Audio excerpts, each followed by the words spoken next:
Jolene Parks stared at her laptop screen, her fingers hovering over the keyboard as she reread the Craigslist ad for the third time. The glow from the monitor was the only light in her cramped studio apartment.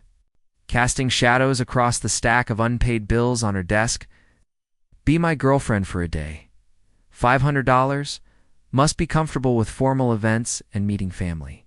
No strings attached. Serious inquiries only. $500. That was her rent, her overdue electric bill, and maybe even a full tank of gas. Jolene glanced at her phone, where 17 missed calls from her landlord glowed accusingly. She was 3 weeks late. Mrs. Chen had stopped being understanding after week 2. Her best friend. Amber had laughed when Jolene showed her the ad during their lunch break at the gallery.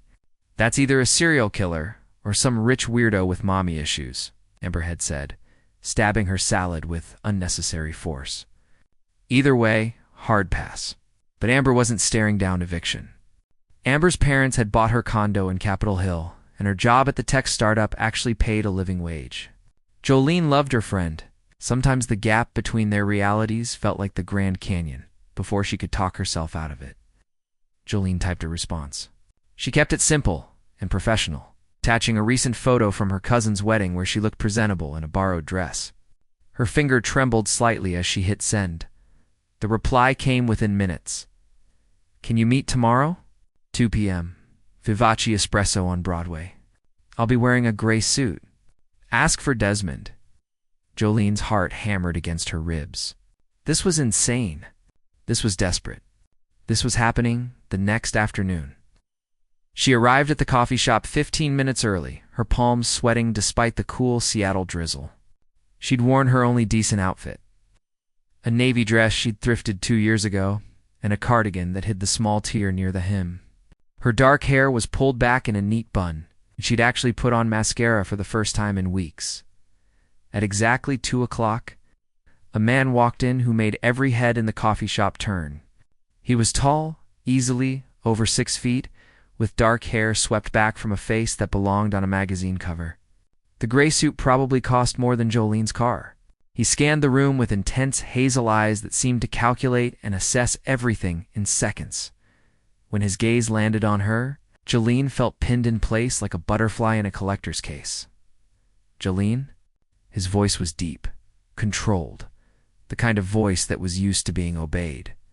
She nodded, not trusting her voice to work properly. He sat across from her, and up close, she could see the faint lines around his eyes, the shadow of stubble along his jaw. This wasn't some college kid playing pretend. This was a man who lived in a world she'd only seen in movies.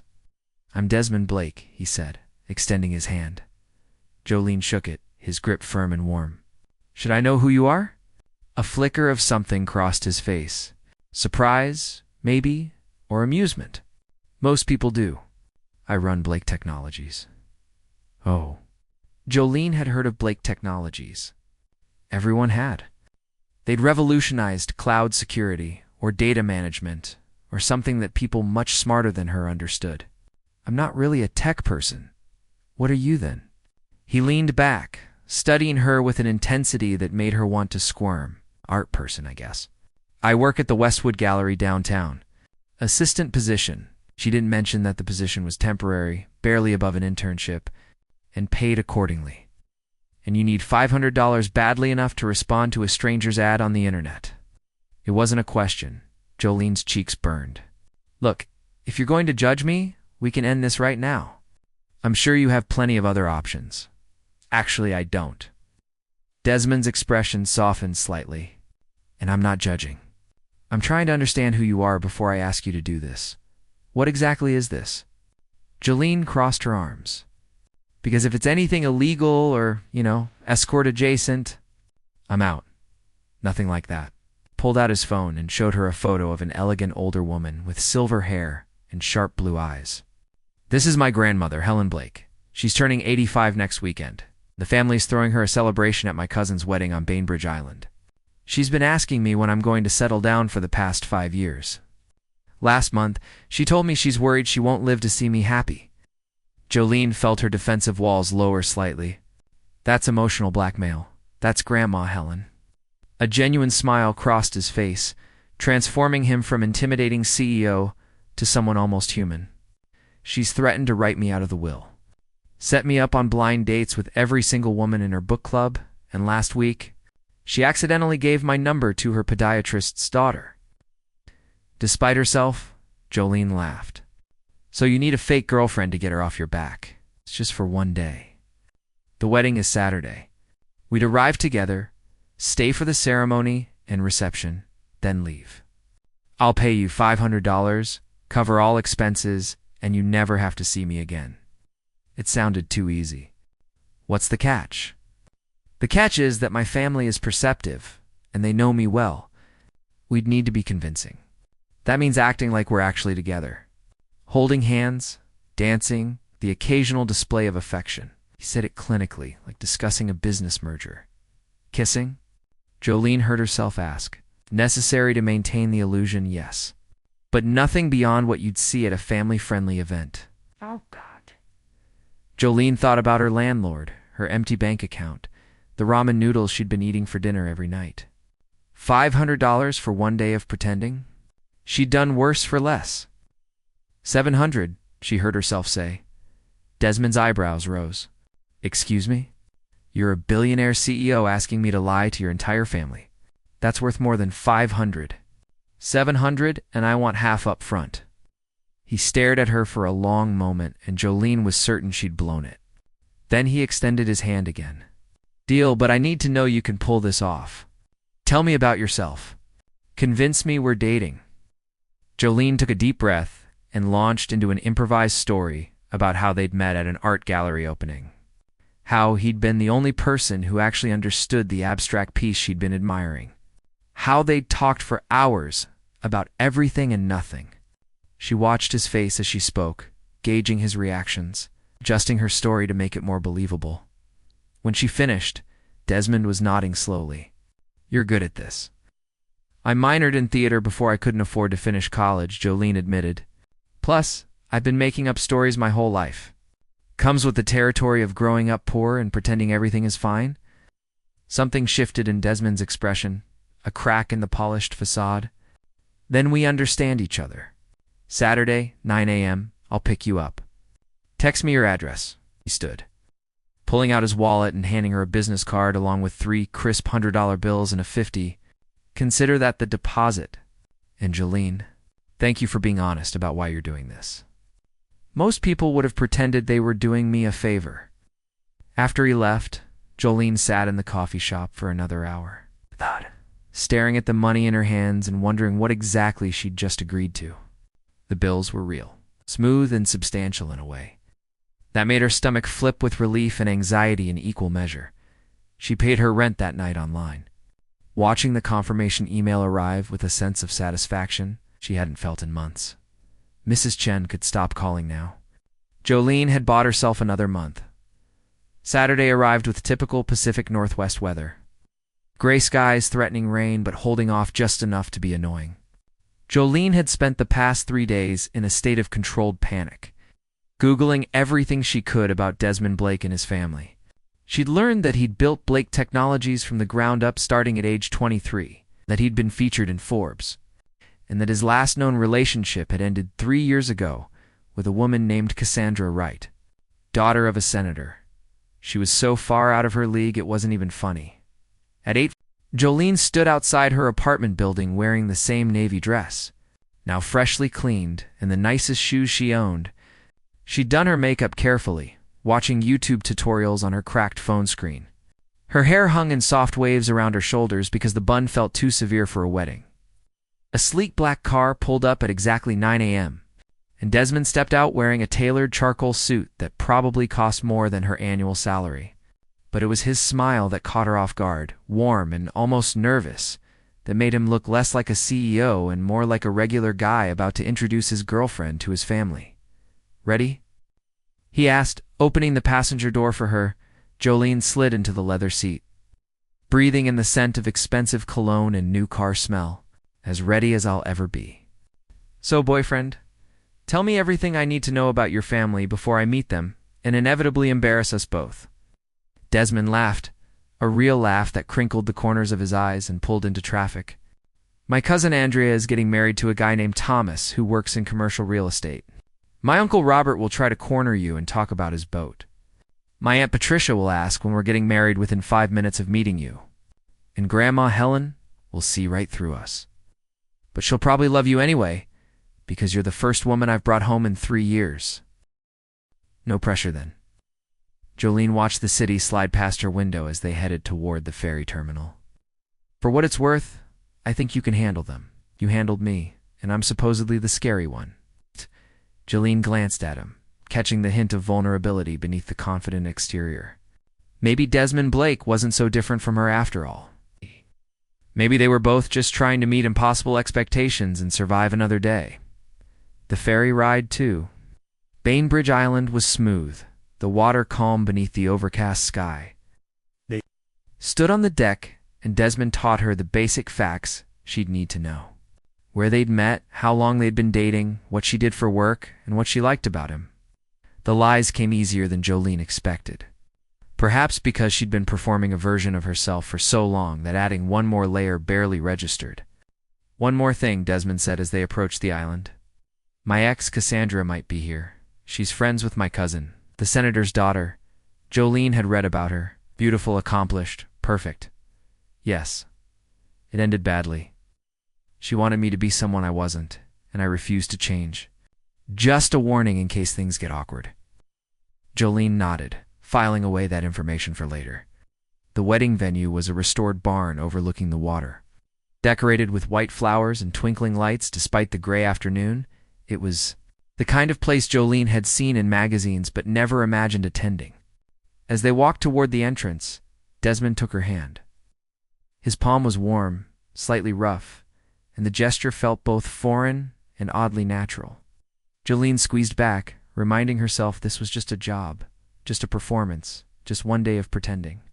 But when Grandma Helen spotted them, and her face lit up with genuine joy, when she pulled Jolene into a hug that smelled like lavender and pressed a kiss to her cheek, when she whispered, "Thank you for making my grandson smile again," Jolene felt something shift in her chest. This was going to be much harder than she'd thought. The wedding ceremony was beautiful in that effortless way that only money could buy. White roses cascaded down the aisle, a string quartet played something classical and moving, and Andrea looked radiant in a dress that probably cost more than Jolene's car and rent combined. Jolene sat beside Desmond in the third row, acutely aware of his thigh pressed against hers. His hand resting casually on her knee like they'd done this 1,000 times before. She tried to focus on the ceremony, on the couple exchanging vows, but her attention kept drifting to the weight of Desmond's hand, the warmth seeping through the thin fabric of her dress. This was acting, she reminded herself. Just good acting. Grandma Helen sat on Desmond's other side, occasionally glancing over with a knowing smile that made Jolene's stomach flutter with something between guilt and anxiety. Yeah. The old woman had spent 20 minutes before the ceremony asking Jolene questions about her life, her work at the gallery, her family. Jolene had answered honestly about most things, only lying about how she'd met Desmond and when. The rest poured out naturally, perhaps because Helen listened with such genuine interest that Jolene forgot she was supposed to be performing. "She likes you," Desmond whispered in her ear, as the bride and groom kissed to thunderous applause. His breath tickled her neck, sending an unexpected shiver down her spine. "How can you tell?" Jolene whispered back. "She hasn't mentioned my ex-fiancé once. That's basically her seal of approval." The reception was held in an adjacent building, all exposed beams and elegant lighting. Round tables surrounded a polished dance floor, each centerpiece a work of art involving flowers Jolene couldn't name. A live band was setting up in the corner, and waiters circulated with champagne and appetizers that looked too pretty to eat. Desmond guided her to their assigned table with a hand on the small of her back, the gesture protective and possessive, in a way that made her hyper-aware of every point of contact. She was getting too comfortable with this, she realized. Too comfortable with the way he pulled out her chair. The way he leaned in when she spoke, like her words were the most important thing in the room. "Desmond Blake, as I live and breathe." The voice was smooth, feminine, and dripping with a condescension that made Jolene's spine straighten instinctively. She turned to see a woman approaching their table, all sleek blonde hair and a red dress that hugged curves in a way that screamed expensive. Personal trainer. This had to be Cassandra. Cassandra. Desmond's voice was carefully neutral, his hand finding Jolene's under the table and squeezing. Warning or reassurance, she wasn't sure. I heard you were bringing someone, but I didn't believe it, Cassandra's. Ice blue eyes raked over Jolene with an assessment that felt clinical and cruel. How refreshing. You finally found someone willing to put up with your workaholic tendencies. Cassandra, this is Jolene Park. Jolene Cassandra, right? Desmond's jaw was tight, his professional mask firmly in place. Jolene stood, extending her hand with a smile she'd perfected during years of dealing with difficult gallery patrons. It's lovely to meet you. Desmond has told me so much about his past. Emphasis on past wasn't subtle, but Jolene didn't care. Something about this woman brought out her protective instincts, made her want to stake a claim even though she had no right to. Cassandra's smile was razor sharp. I'm sure he has, though I doubt he mentioned how he chose his company over our relationship. Some things never change, do they, Day? Some things do, Desmond replied, his thumb stroking circles on Jolene's palm beneath the table. I learned what actually matters. The moment stretched taut between them, loaded with history Jolene wasn't privy to. Then Cassandra laughed, the sound brittle and false. Well, best of luck to you both. You'll need it. After she walked away, Jolene sank back into her chair, her heart racing. That was intense. That was mild for Cassandra. Desmond's expression was troubled, distant. She wanted me to give up Blake Technologies, move to DC for her father's political ambitions, become someone's arm candy at fundraising dinners. When I refused, she made sure everyone knew I was married to my work. Were you? Jolene asked softly. Married to your work? Desmond looked at her, really looked at her, and for a moment the practiced CEO facade cracked completely. Yes, because it was easier than risking my heart again. Work doesn't leave. Work doesn't demand you change who you are. Before Jolene could respond, Uncle Robert descended on their table, launching into an enthusiastic monologue about his new sailboat. Jolene listened politely, asking questions when appropriate, and caught Desmond watching her with an expression she couldn't quite decipher. Appreciation, maybe, or surprise. Dinner was a 5-course affair that Jolene navigated carefully, watching which fork Desmond used and following his lead. The food was incredible, each dish a masterpiece of flavor and presentation, but she barely tasted it. She was too busy being hyper-aware of every interaction. Every moment she had to sell the illusion of their relationship. Aunt Patricia, as predicted, asked about their wedding plans before dessert arrived. Oh, we're taking it slow, Jolene said, reaching for Desmond's hand on the table. We both have demanding careers, and we want to make sure we're building something solid before we rush into anything. Smart girl. Patricia nodded approvingly. Too many young people rush in without thinking. Though don't wait too long. Life is shorter than you think. Grandma Helen, sitting across from them, raised her champagne glass. To taking your time and doing things right, to Jolene, who has more sense in her little finger than most women Desmond has dated. They toasted, and Jolene felt the weight of Helen's words settle around her like a blanket. The old woman knew. She had to know this was fake. She was playing along anyway, and Jolene couldn't figure out why. When the band started playing, Desmond stood and offered his hand. Dance with me. The dance floor was already filling with couples, including Andrea and Thomas swaying in the center. Jolene let Desmond lead her into the crowd, his hand settling on her waist as hers rested on his shoulder. They moved together, easily, finding a rhythm that felt natural, despite having never danced together before. You're good at this, Desmond murmured, pulling her closer as the song shifted to something slower. The family stuff. Talking to people, making them like you. I told you I've been performing my whole life. But even as she said it, Jolene realized she wasn't performing anymore. She was enjoying this, enjoying the warmth of his body against hers. The way he smelled like cedar and something expensive, the surprising gentleness in his touch. What are you performing now? His voice was low, intimate, meant only for her. Jolene looked up at him, at the question in his hazel eyes, and found she didn't have an answer. The space between them felt charged, electric, like the moment before lightning strikes. His hand tightened on her waist, and she knew he felt it too. "I don't know anymore," she admitted. Desmond's gaze dropped to her lips, and Jolene's breath caught. This wasn't part of the deal. This wasn't supposed to feel real. But when he leaned down, giving her time to pull away, she found she didn't want to. The kiss was soft at first, tentative, a question more than a statement. But when Jolene's hand slid from his shoulder to the back of his neck, when she pressed closer and kissed him back with an honesty that surprised them both, it deepened into something that made the rest of the world fade away. When they finally broke apart, both breathless, Jolene was dimly aware that people were watching. Grandma Helen was smiling like she'd won the lottery. Cassandra was glaring from across the room. And Desmond was looking at her like he'd just discovered something precious and terrifying. "That was," he started, his voice rough.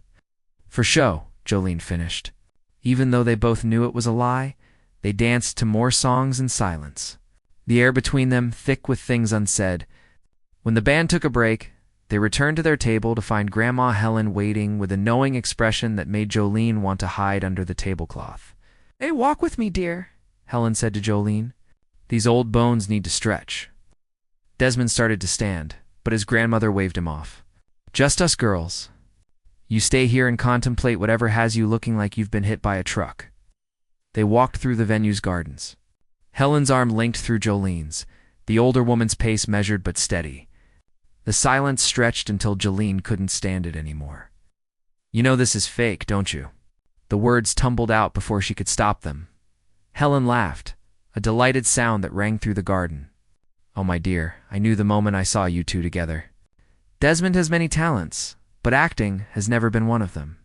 He looked terrified. Jolene's cheeks burned. "I'm sorry. We shouldn't have lied to you. Don't be sorry. That boy has been alone for far too long, hiding behind his work like it's a shield." Helen stopped walking, turning to face Jolene with sharp blue eyes that missed nothing. "But here's what I also know. That kiss on the dance floor? That wasn't fake. And the way he looks at you when you're not watching? That's not fake either. It's just one day," Jolene protested weakly. "After today, we go back to our separate lives. Do you want to?" Helen asked simply. The question landed like a stone in still water, ripples spreading outward. Did she want to? Jolene thought about her cramped apartment, her struggling career, the vast ocean of difference between her world and Desmond's. She thought about his kindness today, the way he'd introduced her to his family with pride, the way he'd defended her against Cassandra's barbs. She thought about that kiss and the way it had felt like coming home to a place she'd never been. "It doesn't matter what I want," Jolene said finally. "We're from different worlds. This only works for today because it has an expiration date." Helen squeezed her arm gently. "My dear, I've lived 85 years. I've learned that the best things in life are the ones we fight for despite the odds. Desmond has spent 3 years building walls around his heart. You got through them in one day. That's not nothing." They walked back in silence, Jolene's mind churning with possibilities and fears in equal measure. When they returned to the reception, Desmond was deep in conversation with Thomas, but his eyes tracked Jolene's movement across the room. He couldn't help himself. The rest of the evening passed in a blur of dancing, conversation, and stolen glances that felt increasingly dangerous. Every touch lingered too long. Every smile felt too genuine. By the time they said goodbye to the family, Jolene's emotions were a tangled mess she couldn't begin to unravel. Desmond drove them back to the ferry in silence. Ow. The car's interior intimate and close. Jolene stared out the window, watching the island disappear behind them, feeling like she was leaving something important behind. "That went well," Desmond said finally, his voice careful. "Yeah, your family is lovely." Jolene kept her gaze on the window. "Grandma Helen is something special. She likes you. Really likes you. Not just pretend likes you. I really like her too." More silence, thick with unspoken words. The ferry horn sounded, and they drove onto the boat, parking in the lower deck before climbing to the passenger area. The evening had turned cold, the water dark beneath a sky threatening rain. They stood at the railing, Seattle's lights growing brighter as they approached. Jolene shivered, and without a word, Desmond shrugged off his suit jacket and draped it around her shoulders. The gesture was so natural, so caring, that it made her chest ache. "Jolene," he started, then stopped. Today was supposed to be simple. Yeah, it wasn't. No. He turned to face her, and in the dim light, he looked younger, vulnerable, more human than billionaire. "I'd like to see you again." Not for show. Just to see you. Jolene's heart hammered against her ribs. This was dangerous. This was impossible. This was everything she wanted and couldn't have. "Desmond, I can't be what Cassandra was. I can't fit into your world. I'm not asking you to fit into my world. I'm asking if I can be part of yours." He stepped closer, his hand coming up to cup her cheek. "Today with you, I remembered what it feels like to be myself instead of what everyone expects me to be. I haven't felt that in years." "I'm a mess," Jolene whispered. "I live paycheck to paycheck. I work a dead-end job. I answered an ad on Craigslist because I was desperate. You're a CEO, you're successful and put together, and I'm just trying to survive. You're an artist working in a gallery following your passion despite how hard it is. You're smart and funny and real in a way no one in my world is. You stood up to Cassandra without blinking. You charmed my entire family without trying." His thumb stroked her cheekbone. "I don't care about the money or the differences. I care about how I feel when I'm with you." Jolene closed her eyes, letting his words wash over her, wanting so badly to believe this could work. "What if we try and it falls apart? What if I'm just a distraction from your real life? What if you're not?" Desmond leaned his forehead against hers. "What if this is the real thing and we're both too scared to admit it?" The ferry horn sounded again, announcing their arrival in Seattle. Around them, people were heading back to their cars, back to their normal lives. Jolene opened her eyes and found Desmond watching her with an expression so open, so hopeful, that it broke something loose in her chest. "Okay," she breathed. "One real date. No family, no performance. Just us figuring out if this is actually something." Desmond's smile was brilliant, transforming his entire face. "Tomorrow night. I'll pick you up at 7. Where are we going?" "Somewhere we can just be ourselves. No pressure, no expectations." They drove back to her apartment building, and when Desmond walked her to the door, the moment felt both monumental and terrifying. He kissed her goodnight, soft and sweet, a promise of possibility. Jolene watched his car disappear into the night, his jacket still wrapped around her shoulders, smelling like cedar and expensive cologne and something that felt dangerously like hope. She pulled out her phone and saw a text from him already waiting.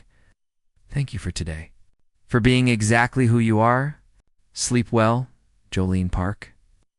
She saved his number under Desmond without the fake boyfriend qualifier she'd originally planned. Because whatever this was between them, it didn't feel fake anymore. It felt like standing on the edge of something vast and terrifying and absolutely worth the risk of falling.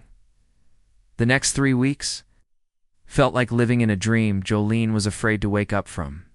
True to his word, Desmond took her on that first real date to a small jazz club in Pioneer Square. It's the kind of place where nobody recognized him, and they could just be two people getting to know each other. They talked for hours about everything. His pressure-filled childhood as the heir to a business empire. Her chaotic upbringing bouncing between apartments and schools. The weight of expectations they both carried in different ways. The second date was a cooking class where they laughed over burnt pasta and Desmond's complete inability to chop vegetables evenly. The third was an art gallery opening where Jolene introduced him to her world. Watching him genuinely engage with pieces she loved, asking questions that showed he was really listening when she talked about composition and emotional resonance. By week 3, Desmond had a toothbrush in her bathroom, and Jolene had learned to navigate the security system at his downtown penthouse. They fell into an easy rhythm of stolen mornings and late-night conversations. Of him picking her up from work and her bringing coffee to his office, it felt natural in a way that terrified her because natural things could be taken away. Amber remained skeptical. I'm happy you're happy, she said over their regular Tuesday lunch. But have you thought about what happens when the fairy tale ends? He's a billionaire, Joe. Your temporary gallery staff. That power imbalance is huge. I know, Jolene had replied, pushing her salad around her plate. But he doesn't treat me like that. He treats me like an equal. For now. But what happens when his board or his family decides you're not suitable? What happens when the real world intrudes? The real world intruded on a rainy Thursday afternoon when Jolene was helping hang a new exhibition at the gallery. Her phone buzzed with a call from an unknown number, and she almost didn't answer. Is this Jolene Park? The voice was male, smooth, with an edge that set her nerves on edge. Who's asking? My name is Gregory Thornton. I'm a business associate of Desmond Blake's. I'd like to meet with you. Today, if possible. It concerns your relationship with Desmond and some information that could be mutually beneficial. Every instinct Jolene had screamed danger. I don't think so, Ms. Park. I know about the Craigslist ad. I know you were paid to be his girlfriend for a day. I have screenshots, payment records, everything. Now, we can discuss this civilly over coffee, or I can take what I know to the press and let them decide how to spin the story of a billionaire. CEO who had to pay for a girlfriend, your choice. Jolene's blood ran cold. That's blackmail. That's business. Coffee shop on Pine Street, 1 hour. Come alone or the story goes public tonight. He hung up before she could respond. Jolene stood frozen in the gallery, her phone clutched in her trembling hand, feeling like the floor had just dropped out from under her world. She should call Desmond. She should tell him what was happening. But something made her hesitate. What if Thornton was right? What if exposing their fake beginning destroyed everything Desmond had built? She texted Amber instead. Emergency. Need you to know where I am, in case something happens? She sent the coffee shop address and a brief explanation. Amber's response was immediate. Are you insane? Call the police. Call Desmond. Don't go alone. But Jolene was already grabbing her coat, her mind racing through possibilities and worst-case scenarios. She could handle this. She'd been handling impossible situations her whole life. The coffee shop was busy with the afternoon crowd, providing enough cover that Jolene felt marginally safer. Gregory Thornton sat in the back corner, a man in his 50s with silver hair and a suit that screamed old money. He smiled when he saw her, the expression cold and calculating. Ms. Park, thank you for coming. He gestured to the seat across from him. Coffee? It's on me. I want coffee. I want to know what you want. Jolene remained standing, unwilling to make this comfortable. Sit, please. This won't take long. His tone made it clear it wasn't a request. Jolene sat rigidly on the edge of the chair, every muscle tense for flight. Talk. Thornton pulled out a tablet and slid it across the table. On the screen were screenshots of the Craigslist ad.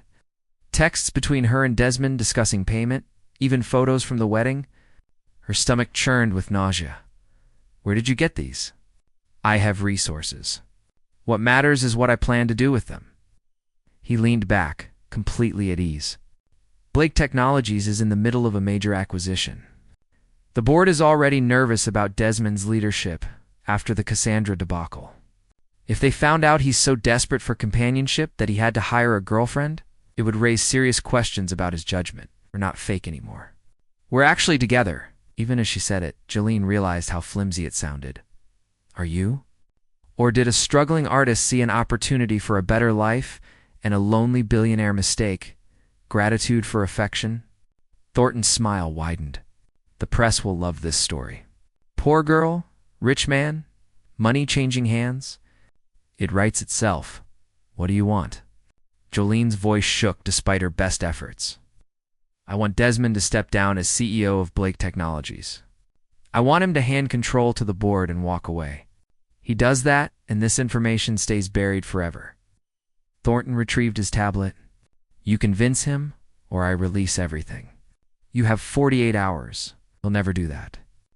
Blake Technologies is his life, and I guess we'll see how much he values his reputation. And yours, Ms. Park, because when this story breaks, the internet will eat you alive. Gold digger, con artist, Whatever narrative sticks, your name will be destroyed right alongside his. Thornton stood, adjusting his cufflinks with practiced precision. 48 hours. Convince him or watch everything burn. Choose wisely. He left Jolene sitting alone in the coffee shop, her hands shaking, her mind reeling. She pulled out her phone and stared at Desmond's contact information, her thumb hovering over the call button. But what would she say? That their beginning was being weaponized, that loving him might destroy his career. Instead, she texted, "Can you come over tonight? We need to talk." His response was immediate. "Everything okay?" "I can leave now. Tonight is fine. I love you."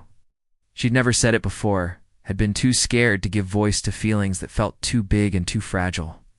But if this was ending, if Thornton's threat meant walking away, she needed Desmond to know the truth.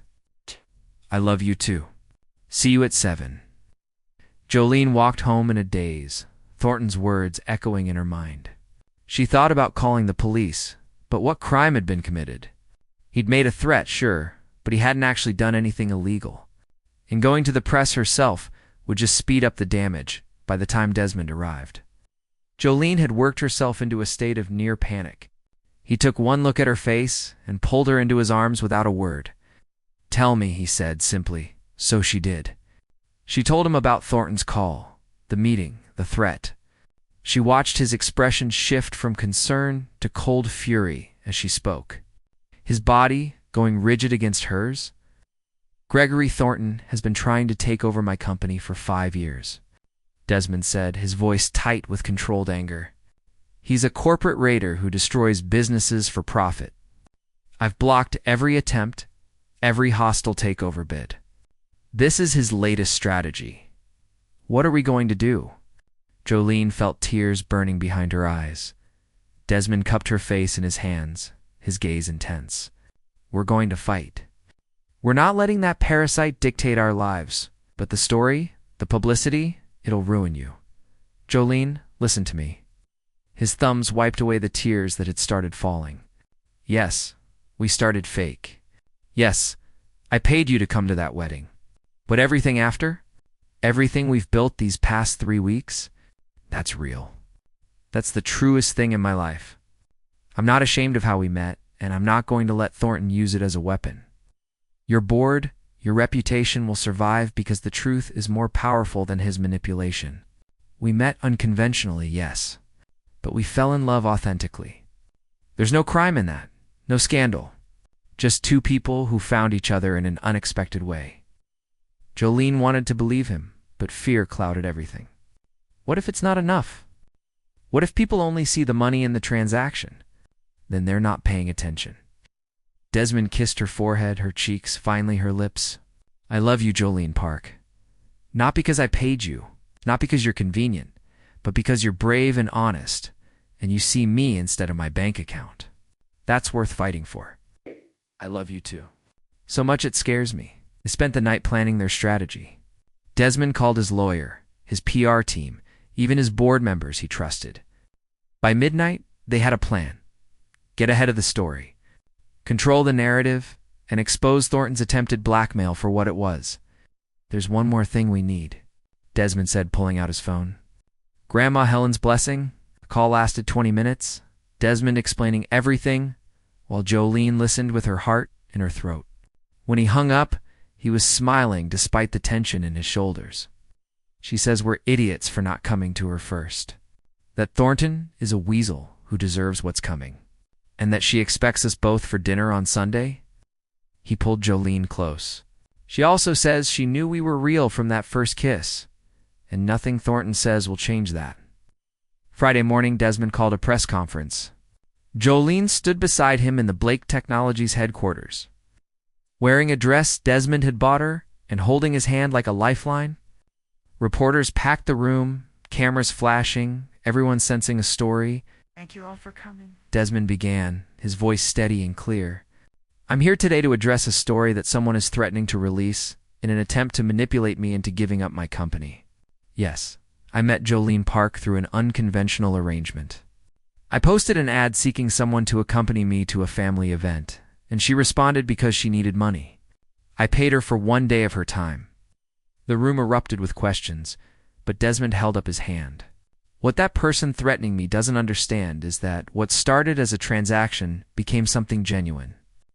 Jolene and I fell in love over these past weeks, not because of money, but because we connected as people. Our beginning may have been unusual, but our relationship is authentic. Jolene stepped forward, her voice shaking but determined. I'm not ashamed of responding to that ad. I was struggling financially, and I needed help. But what I found was someone kind, genuine, and real. Desmond treats me as an equal, despite our different circumstances. He's supported my career, listened to my dreams, and shown me what real partnership looks like. I love him, and no amount of public scrutiny will change that. The person making these threats is Gregory Thornton, Desmond continued, a man who has been attempting to destroy my company for years. He's using our personal life as a weapon because his legitimate business tactics have failed. We're filing a formal complaint for attempted extortion, and we're doing this publicly because we believe in transparency. The questions came rapid fire after that. How long had they been together? What did the family think? Was the relationship serious? Desmond answered each one with calm professionalism. Yes. Never letting go of Jolene's hand, making it clear through every word and gesture that she mattered. The story exploded across social media within hours. Some people were judgmental, calling Jolene a gold digger and Desmond desperate. But more people found the story romantic. Unconventional, yes, but honest in a way that celebrity relationships rarely were. The hashtag Craigslist love started trending, with people sharing their own stories of finding love in unexpected places.